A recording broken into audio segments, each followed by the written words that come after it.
al ona soruşturma, al buna soruşturma. Sen daha geniş bir zemine, bağımsız bir zemine çıkman lazım değil mi? İngiltere'ye gelmiştin. 3 ayrı üniversitede, 3 ayrı branşta okudum. Hava elektronik sanayinde Kara ve Hava Kuvvetleri'nin projelerinde bulundum. TÜBİTAK'ta çalıştım. Şu an çok büyük bir perakende kurumunun bütün İngiltere'deki lojistik operasyonlarından sorumluyum. Gemi bir kayalığa bindirmek üzere. Onunla yakın temasta bulunursan kariyeri. Yemişim öyle kariyeri ya. Hala halklar bu ülke bana kalır hülyasında. Anadolu'nun çocuklarıyız. Gemi buzdağına çarptığı zaman yardıma gelecek imkan ve kabiliyetleri biriktirelim. Sulara saçacak insanlar bizim insanlarımız. Herkese merhaba. Bugün İngiltere'de Milton Keys'te Mutlu Sancaktar Bey ile beraberiz. Kendisi mühendis, Türkiye'de uzun yıllar kamuda ve özelde görev yapmış. Aynı zamanda aktivist. Kendisiyle güzel bir söyleşimiz olacak. Mutlu Bey merhaba. Merhaba Ahmet Bey, hoş geldiniz. Mutlu Bey kimdir? Kula kul olmayı reddeden bir Allah'ın bir kuludur. Kul oğlu, kul oğlu, kuldur diyelim. 1978 yılında Rize Güneysu ilçesinde doğmuştur. 9 kardeş bir ailede, 7. kardeşim ben. Annem ev hanımıydı. Köyde bağda bahçede çalışmıştır. Babacığım 12 yıl önce merhum olmuştu. Allah gani gani rahmet eylesin. Hep emek üzere çalışmıştı. Tüccarlık yapmıştı. Alın teriyle kazanıp, helalinden kazanıp çok dümdüz böyle ok gibi bir hayat yaşamıştı. İlkokul ve ortaokulu Rize'de okudum. Köyümün ilkokulunda okudum 5 yıl. Hatta 6 yıl birinci sınıf 2 kere okumuştum. Benim hayatıma dokunmuş çok değerli eğitimciler var. Köyümüzde 10 yıl adeta köyümüzde bir ışıldak gibi köyümüzü aydınlatmış bir ilkokul öğretmenim var.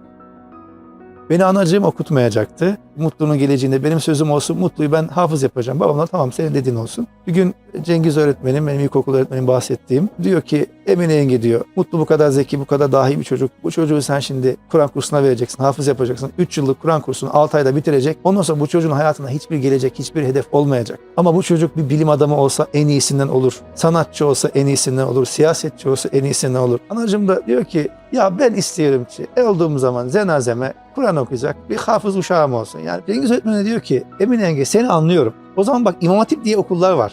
Bu okullara gidecek olsa oradan çok iyi bir ilahiyatçı olabilir. Çok iyi bir ilahiyatçı profesör olabilir. Çok iyi bir müftü olabilir. Annem demiş Cengiz hocam bu kafama yattı demiş. Tamam öyle edelim o zaman. Oradan İmam Hatip'e başladım. Rize'deki bir dershane seviye tespit sınavı yapıyormuş. İnanılmaz bir tevafukla Rize'de o zaman çeteler var. O çetelere karışan bir çocuk da bir şekilde o dershanenin bir kaydı mı ne yaptırıyor? Geliyor bana diyor ki Mutlu diyor seninle kavgalıyız ama diyor. Bak sana iyi bir şey söyleyeyim diyor. Şurada bir dershane seviye tespit sınavı yapıyor. Sen ciddi oraya kaydol diye. Sonra gidiyorum kaydoluyorum seviye tespit sınavına. Evden çıkmışım. Rize şehir merkezinde abimin evinde kalıyordum o gün. Geziyorum aylak aylak. Geldi birisi koluma bir anda bir tuttu. Ula Mutlu dedi. Baktım. İhsan ne oldu? Dedi sen bugün STS'ci miydin? Dedim o bucun muydu? Ulan Mutlu dedi ya sınav dedi sınav oli şu anda dedi. Ben cırdım bir şey demedim dedi. Sence ne bir şey dersin? Hadi ciddi bir şey dersin dedi. Unutmuşum sınava girmeyi yani. Karşılaşmayacak olsak STS'yi kaçıracağım ve dershaneye gitmediğim için ben İmam Hatip'ten o yol devam. Sonra dershaneye gittim. Rize'de iyi bir derece aldım. Fen Lisesi kazandım. Rize'de iyi bir derece yapıyorsun ama Türkiye'de çok vasat bir derece. Yamanlar Fen Lisesi çok iyi bir eğitim veriyor. Çok üst düzey bir eğitim veriyor. Ben oraya gittim bayağı bir bocaladım. Derece arttı başarım. İlk dönem sadece zayıfsız geçmeyi başardım. İkinci dönem teşekkür aldım. Sonra takdir. Sonra İzmir birincisi, Ege birincisi. Sonra Türkiye derecesi. O şekilde üniversiteyi kazandım. 3 ayrı üniversitede, 3 ayrı branşta okudum. Bilkent Üniversitesi Bilgisayar Mühendisliğini burslu olarak kazandım. 7-8 sene sonra bir işletme yüksek lisansı yaptım. Uygulamalı olarak iş hayatının içindeki konular üzerine. 3-4 sene sonra da Maltepe Üniversitesi'nde sosyoloji yüksek lisansı yani Bilkent Üniversitesi, Fatih Üniversitesi, Maltepe Üniversitesi, Bilgisayar Mühendisliği, işletme yönetimi ve sosyoloji alanlarında eğitim oldu. Bu sırada da 15 yıl piyasada çalışıyorum. Hayatın uygulamanın içerisindeyim yani. Hava elektronik sanayinde Kara ve Hava Kuvvetleri'nin projelerinde bulundum. Daha sonra özel sektörde birçok yerde çalıştım. Uluslararası projede çalıştım. TÜBİTAK'ta çalıştım. TÜBİTAK'ta literatürde konu olacak çalışmalar yapmıştım. Allah'a şükürler olsun. O ilkokul öğretmenimi 15 yıla yakın bir aradan sonra sosyal medyada buldum. Ziyaretine gideceğim. Bana bir köylüm diyor ki, "Ula Mutlu'ya diyor. O öğretmen çok solcudu. Sen TÜBİTAK'a çalışıyorsun. Sen o öğretmeni ziyarete gidersen senin kariyerin açısından iyi olmaz. Böyle solcilere çok yakın olma." İşte onun biraz böyle sendikal faaliyetleri vesaire varmış. Olabilir. Kötü bir şey mi? O işçi hareketlerinde, o sendikal faaliyetlerde insanların mücadelesine tukaka edersin. Yanlarında durmazsın. Ama onların kazandığı hakları bir güzel de kullanırsın. Patronun o hakları vermediği zaman da patrona itiraz edersin. Benim özlük haklarım var dersin. O yasal haklar için sen mücadele etmemişsin. O mücadeleyi solculuğa vermiş, işçi hareketleri vermiş. Ve bana diyorsun ki o solcudur. Sendikal faaliyetlerde biraz yoğun bulunmuş. Onunla yakın temasta bulunursan kariyeri. Yemişim öyle kariyeri ya.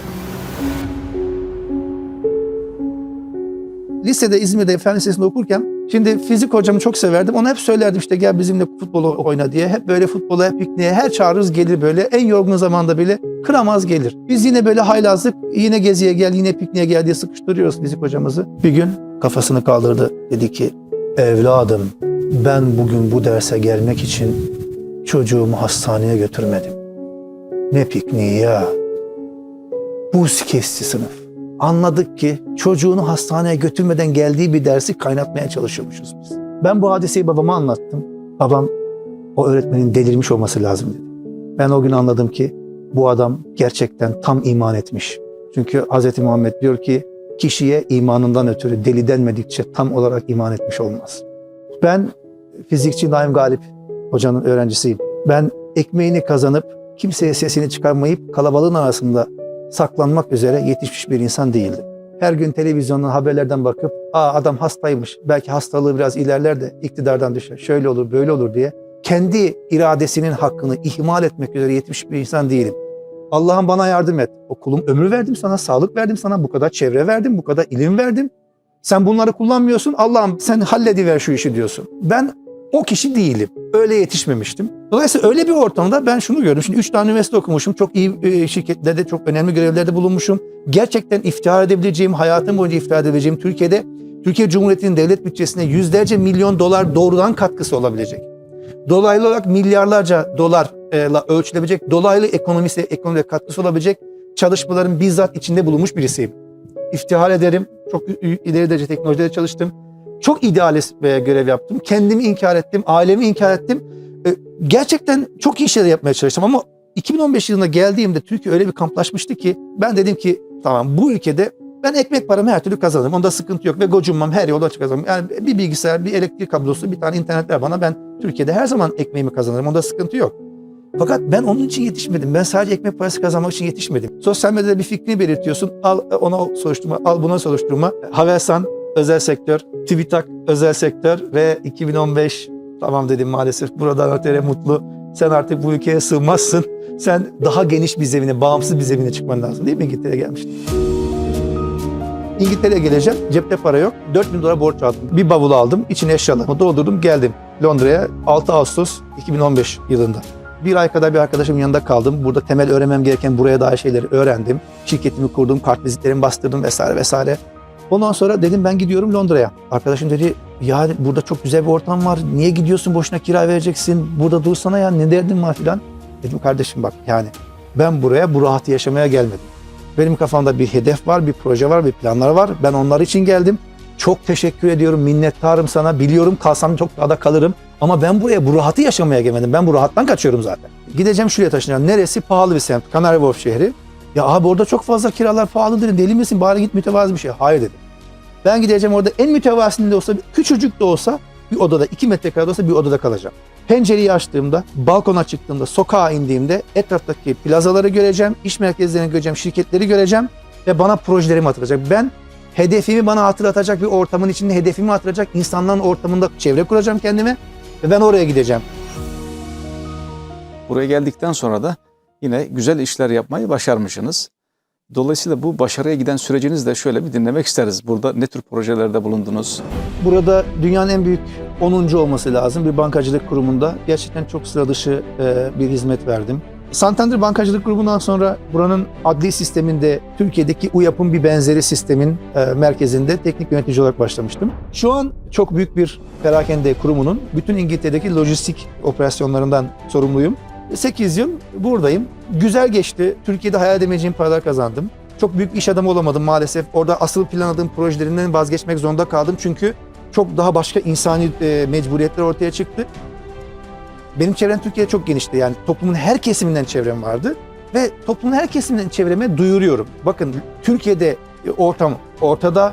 Ya gelin burada çok büyük iş fırsatları var. Gelin şirket kurun. Türkiye'de ofis açın. Buradan Türkiye'ye iş gönderin. Tamam mı? Daha büyük iş yapın yani. Açılın, dünyaya açılın. Türkiye belalı bir denizde, yaralı bir yolcu gemisi gibi. Kaptan Köşkü'nde cinnet var. Güvertelerde cinnet var. Kameralarda cinnet var. Tamam mı? Ve her an bir buzdağına çarpabilir. Günü eleştirme, geçinip gidiyoruz helalinden deme, konfor alanının imkanlarıyla aldanma. Bunları kaybetmek üzeresin ve bunu sürekli insana anlatıyorum. Çıkın diyorum. Yani Türkiye'de gerçekten yapabileceğiniz efektif bir iş varsa yapın. Değilse çıkın kardeşim. Bu gemi eninde sonunda bir buzdağına çok fena çarpacak. İnsanlarımız sulara saçılacak. Onlarca milyon insan bizim insanımız. Siyasi görüşleri çok farklı olabilir. Onlar hepsi bizim insanımız. Hepsinin tarladaki emeğinin ekmeğini yiyoruz biz. Biz hepsinin çocuklarıyız. Anadolu'nun çocuklarıyız. Bu gemi için gidelim. Adalardan fırsatlar toplayalım. İmkan ve kabiliyetleri geliştirelim. Gemi çok fena halde buzdağına çarptığı zaman yardıma gelecek imkan ve kabiliyetleri biriktirelim. Çünkü bu sulara saçılacak insanlar bizim insanlarımız. Bu sayede belki yüzlerle ölçülecek sayıda insanın İngiltere'ye gelmesine vesile olmuş olabilir. Peki Adalet Bakanlığı ile alakalı bir iş yaptığınızı söylediniz. Evet. Oradan aklıma geldi. Bu ülkede adalet nasıl? Daha çok insan hakları konusunda soruyorum aslında. Çünkü Evet. burada ben geldim. Hı. Gördüğüm manzarada, özellikle Londra için söylüyorum. Londra'nın belki yarısından fazlası yabancı. Evet. Bu insanlar burada bir hayat sürüyorlar ve bu insanlar bir ayrımcılığa uğruyorlar mı? Onların haklarıyla alakalı olumsuz bir durum oluyor mu? Yani benim gözlemlerim yine. Mutlaka bunun aksi örnekleri de var. Onu söyleyeyim. Toz pembe bir hayal çizmem. Nispi olarak söylüyorum. Burada adam vurmaktan sonra gelen suç diyeyim tabiri yerindeyse ayrımcılık. Hiçbir şekilde kimseye bir ayrımcılık yapamazsınız. Yaparsanız bunu o kadar usta, o kadar gizli yapmak zorundasınız ki o açığa çıktığı anda tutunma imkanınız yok. Toplum şunu biliyor. Bu ülke ne ona kalacak ne bana kalacak. Beraber var olmaya başlamak zorundayız. Bunu hafızasına taze tutuyor bu toplum. Tuttuğu için de biri diğerini yok etmeye çalışmıyor çünkü denemişler bunu. Fakat Türkiye'deki farklı şu veya Orta Doğu'daki fark şu. Orta Doğu'da hala halklar bu ülke bana kalır hülyasında. Henüz Batı'da yaşanmış acı tecrübeler o ölçüde Doğu'da yaşanmadığı için hala yeterince burunları sürtmediği için Orta Doğu insanının hala bu ülke tamamen bana kalır diye zannediyor.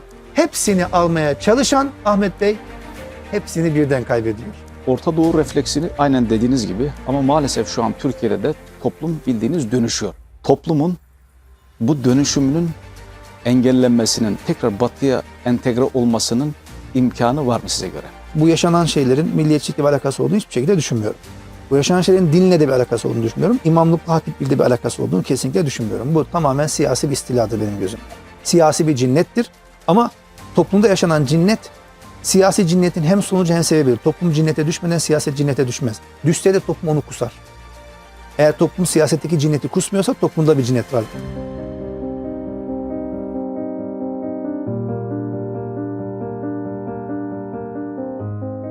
Yani dini açıdan yaşananlara sorarsanız ben şunu söyleyeyim. Türkiye'de dinin başına gelen nedir biliyor musunuz? 2017 yılında Şırnak, Silopi ilçesinde 6 ve 7 yaşında iki çocuk evlerin alt katında salonda uyuyorlar. Gecenin bir yarısı büyük bir gürültüyle evin içerisine bir panzer giriyor. Anne baba korkuyla, ürpertiyle yataklarına fırlayıp aşağıya geliyorlar. Bakıyorlar ki bir panzer gece yarısı evin ortasına dalmış, çocuklarını şehit etmiş. Çocukların ismi biri Muhammed, biri Furkan. Muhammed benim peygamberimin adı, Furkan da benim kitabımın ismi. Türkiye'de yaşanan şey şudur. Muhammed de Furkan da devletin paletleri altında kalmıştır. Kaza olabilir, başka bir şey olabilir. Direkt suçlayamayız. Ama benim doğal şüphelerimden beni arındırmak istiyorsan adaletin çalışmasına müsaade edeceksin. Savcı gelmeden panzeri oradan kaldırmayacaksın. İddialar var işte panzer içerisinde alkol şeyleri vardı vesaire. Yalan olabilir, tamamen iftira olabilir.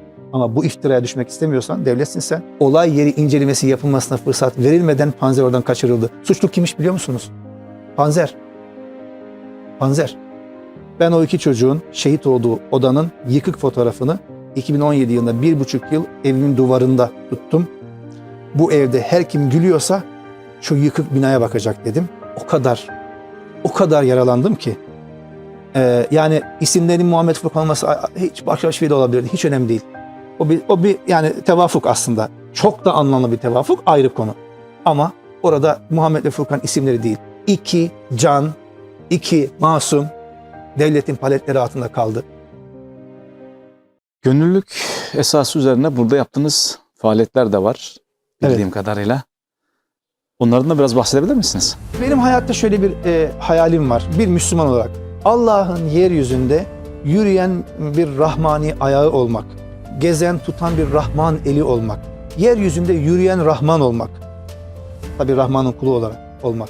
Kesinlikle kimliği, inancı, dini, ırkı, siyasi görüşü, cinsiyeti, yaşı hiç bakmadan benim karşıma kim geliyorsa Ahmet Bey, karşıma hangi durum çıkıyorsa sorumluluk addediyorum ve elimden geleni yapmaya çalışıyorum. Şurada bakın Hindistan'da bir teyzemiz var 70 yaşında. Çok ağır fizyolojik problemi var konuşmasında, kelimeleri çıkaramıyor. Bu teyzenin halüsinasyonları var. İnsanları çok alakasız şeylerle itham ediyor ve insanlar ona yardım yapmaktan kaçınıyor. Bizim de karşı komşumuz. Şimdi Allah beni o insanın karşı komşusu yaptıysa ben bu duruma görme gelemedim. Çünkü hiç kimse yardım etmiyor. Herkes korkuyor, kaçıyor teyzeden. 5 yıldır bu şehirdeyiz. 5 yıldır Rudi teyze düzenli ziyaret ederiz. Halini hatırını sorarız. Hiçbir maddi manevi beklentim yok. Bir kere dini olarak aynı şeye inanmıyoruz. O yani benim tağut dediğim başka şeylere inanıyor. Çok tanrılı bir dine inanıyor. Onun duası benim duamın itikadi sınırları içerisinde kalmıyor. Ondan dua bile bekleyemem. Allah bir insanın duasıyla bana rahmet edecekse o duayı o teyze bana etmese de Allah bana rahmet eder. Sohbetin sonuna geldik. Son olarak söylemek istediğiniz bir şey var mı? İnsanlar bir süre sonra yurt dışına yerleştiğinde bir konfor alanı oluşturuyor. Ve o konfor alanı bir süre sonra insanları biraz dünyevileştiriyor. Biraz kendi konfor alanına kapatıyor ve bir takım yeni bağımlılıklar oluşturuyor. Ve insanlar birçok zaman mücadelenin hakkını vermede, azminin, gayretinin hakkını vermede eksik kalabiliyor, ihmalkar kalabiliyor. Çok güzel, büyük gayretler ortaya koyan insanlar var, hemşehrilerim var, hepsiyle iftihar ederim. Ama çok daha fazlasını yapabilecekken rutin bir faaliyet içerisinde eyyamı kurtaran bir gayreti bakın ne güzel helalinden çalışıyoruz, hiç de kompleksimiz yok deyip romantikleştirmeyeceğiz. Bir insan elindeki bütün imkanı kaybettiğinde helalinden her işi yapar ve bununla iftihar eder. Ama orada helalinden bu işi yapıyorum daha ne olsun bereket versin deyip orada yeni bir konfor alanı oluşuyorsa ve o konfor alanında bir atalet oluşturuyorsa o ataletle siz artık gurur duyamazsınız. O ataletle utanç duymanız gerekir. Çok olumsuz tabloları sürekli paylaşa normalde psikiyatra gidecek olsa antidepresan yazılması gereken kişiler internetten düzenli dijital depresan alıyorlar. Ve Türkiye'deki rejimde sistematik olarak insanların psikolojilerini çok korkunç yıpratacak, kalbini dağlayacak, zulümleri imza atarken o haberlerin yayılacağını biliyorlar. Muhalif kitlenin o haberler yayınlandıkça sosyal medyada onu göreceğini, haberlerde onu göreceğini ve gördüğünde umutsuzlaşacağını, moralinin bozulacağını, mücadele azmini kaybedeceğini biliyorlar. Daha fazla bedbinlik doğuracaksa, daha fazla olumsuzluk doğuracaksa, ev içinde huzurunu kaçıracaksa, onu daha sinirli bir insan haline getirip sokakta, iş yerinde daha böyle azimsiz bir insan haline getirecekse, hayallerini kısıtlayacaksa izleme kardeşim, izleme. Hoşça kalın dedim ama Mutlu Bey'in bir de sanat yönü var. Şimdi onun sanat yönüyle sizi baş başa bırakıyorum. Suya bir bak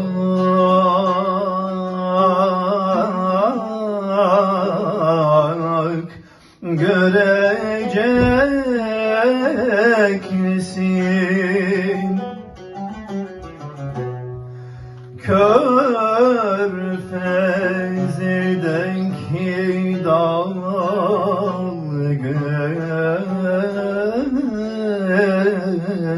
suya bir bak